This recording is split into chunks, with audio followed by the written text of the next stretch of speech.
Hello students, तो कैसे हैं आप सब। I hope you all will be all right. और सबसे पहले तो जिन लोगों ने स्कूल जाना स्टार्ट नहीं किया है वो लोग अपना स्कूल स्टार्ट करें, क्योंकि कक्षा 10 और 12 की एकेडमिक क्लासेस स्टार्ट हो चुकी है। आपका नया सेशन शुरू हो चुका है और अगर आप लोग नहीं जाते हो तो आपकी स्टडीज़ पीछे चली जाएंगी और आपका कोर्स भी पीछे हो जाएगा। तो आज हम लोग करने जा रहे हैं आपके कक्षा 10 के बुक फर्स्ट फ्लाइट का एक पोएम जिसका नाम है डस्ट ऑफ स्नो। ये एक बहुत ही अच्छा इम्पोर्टेंट पोएम है आप लोगों का।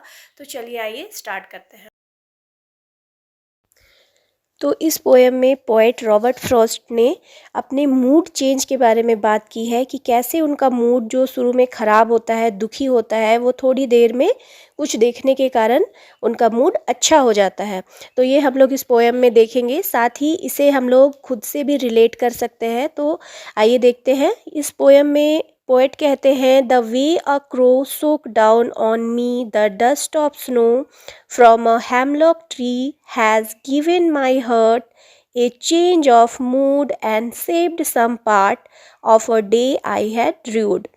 मतलब कि जैसे ही एक कौवा जो है वो एक हेमलॉक ट्री के ऊपर आकर बैठता है और उसके डस्ट को, जो स्नो का डस्ट है, उसे वहाँ से झाड़ देता है, तो उसे देखकर मेरा मूड जो पहले से ख़राब था वो ठीक हो जाता है और मेरा आगे का दिन बर्बाद होने से बच जाता है।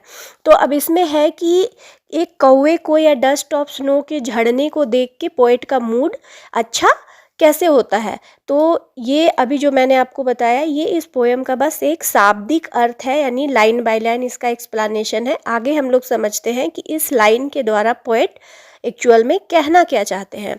तो सबसे पहले यहाँ आपको बताया गया है हेमलॉक ट्री, यानी हेमलॉक ट्री का मतलब होता है एक पॉइजनस प्लांट, एक जहरीला पौधा, जिसे आप समझ सकते हैं जैसे एक धतूरा के पौधे के या पेड़ के नीचे जो पोएट है वो बैठा हुआ है और उसका मूड ख़राब है, उसका मन जो है वो दुख से भरा हुआ है।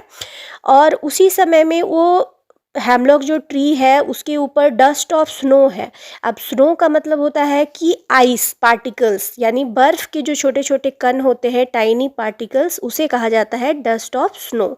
तो वो जो हेमलॉक का ट्री है वो डस्ट ऑफ स्नो से भरा हुआ है और जैसे ही उसमें एक कौवा आकर के बैठता है तो उसके बैठने के झटके से वो पूरा जो डस्ट होता है वो वहाँ से झड़ जाता है और वो पौधा बिल्कुल साफ़ सुथरा हो जाता है। तो जब पोएट इस चीज़ को देखता है तो उसे रियलाइज़ होता है कि जो हेमलॉक ट्री है, जो एक जहरीला पौधा है, उसे भी अगर झटक दिया जाए तो उसके ऊपर जो जमी हुई डस्ट है, गंदगी है, वो साफ़ हो सकती है।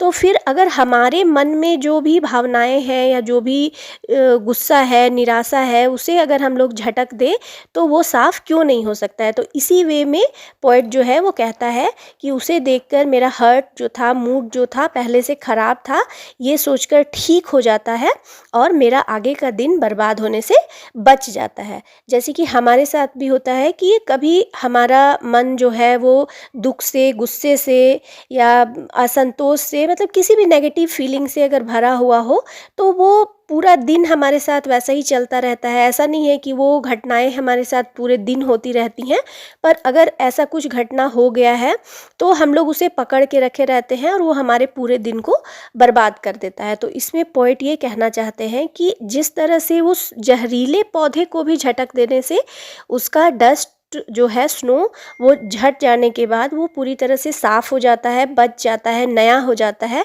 उसी तरह से हमें भी अपने मन की जो नेगेटिव थॉट्स हैं या कुछ बुरी घटनाएं हमारे साथ हो गई हैं तो उसे हमें झटक देना चाहिए। तो इससे क्या होता है कि हमारा आगे का दिन बर्बाद होने से बच जाता है। तो ये इस पोएम का एक्सप्लेनेशन था।